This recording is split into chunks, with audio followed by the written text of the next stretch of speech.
what happened in Saigon. He couldn't have been more wrong. But let me go back to the words you used to the Taliban leader, because we knew last week that 60% of the country had already been taken over by the Taliban. And there was no sense of urgency. To me, under your plan, if they had taken over 5%, not 60, like they had last, 5% that was not in your agreement, what would have happened to them? We would have hit them very hard. Again, the words are conditions, plural, conditions-based. It was an agreement where actually we wanted to get out by May 1st, and they violated the agreement, so we didn't. It's a great agreement from a lot of different standpoints. And frankly, Biden didn't have to even go by that agreement. He could have done. Look what he's done to the border. We had the greatest border, southern border, in the history of our country. We stopped drugs. We stopped human trafficking. We stopped people from coming in, prisoners from coming in. Now you'll have, you have the worst people in the world. They're emptying their jails into our country. This is like the southern border, but it's handled even worse. Nobody handled the southern border worse than him. We had the most secure border we've ever had. Now we have by far the worst border we've ever had. Well, Afghanistan is the exact same thing.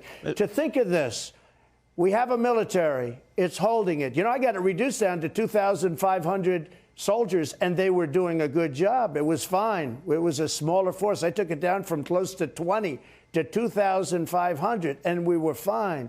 But we have the military there, and we take the military out before we took our civilians out and before we took the interpreters and other. We want to try and help. But by the way, I'm America first, okay? The Americans come out first. But we're also going to help people that helped us.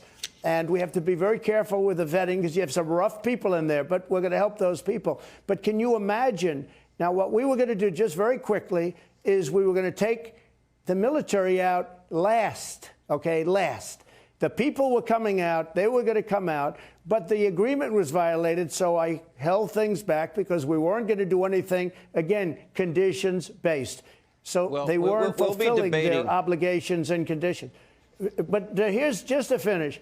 The people come out first. Then I was going to take all of the military equipment. We have billions and billions of dollars worth of new Black Hawk helicopters, brand new, that Russia now will be examining, and so will China, and so will everybody else to figure it because it's the greatest in the world. We have brand new Army tanks and all sorts of equipment, missiles. We have everything.